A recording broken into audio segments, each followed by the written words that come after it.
Hello everybody. In this video what I'm going to be talking about is how to install a Ford 8.8 rear end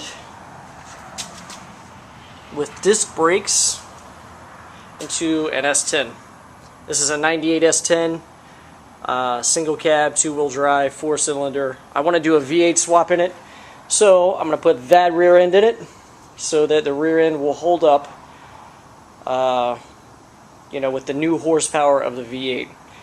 I don't have the engine yet or anything, but I figured I'd start from the back and work my way forward. That way, when the motor's in there, I don't have any issues with the rear end.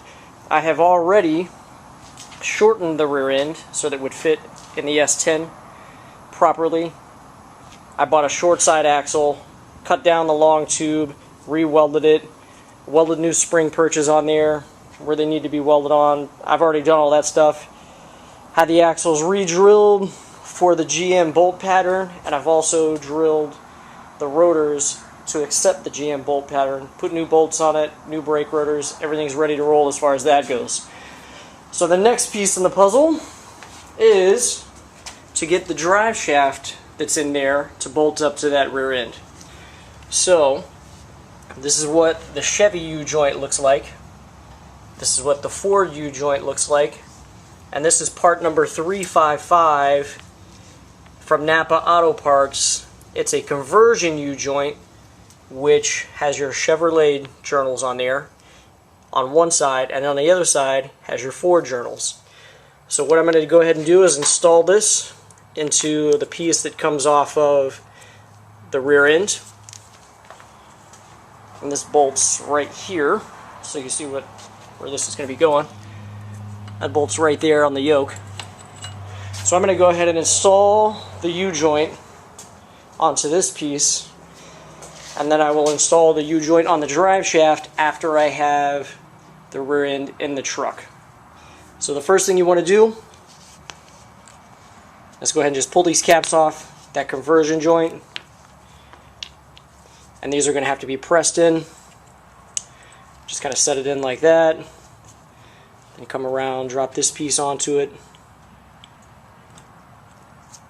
or maybe set that piece in first and then drop that on there. It's kind of hard to do one-handed.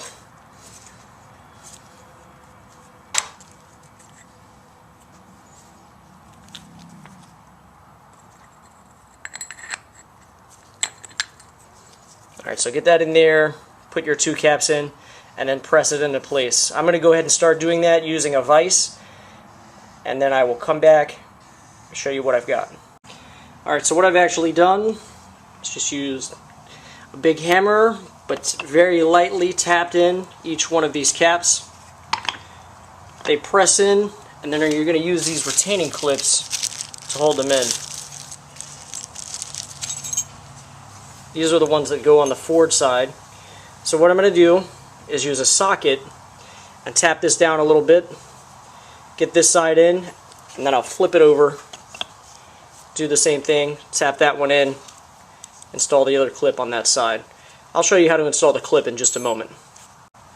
Alright, so installing the clips is pretty easy. Just grab a pair of needle nose pliers, squeeze down on it, it comes in, put it down in the groove where it needs to go, let it go, and it should kind of pop into place. You want to make sure it pops into the groove here. Probably kind of hard to see. I'm trying to record one-handed here. But you get the idea. Pop that one in, flip it over, put your socket in there, tap this side down a bit, and put in your other spring. Now, once you have both of the clips in, this is what you should be looking at. Clip in that side, clip in that side. Once again, make sure those pop into place.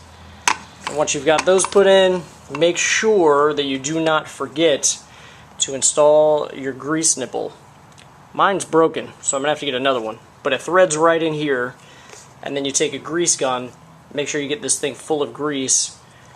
Otherwise, you'll have premature failure, and nobody wants that.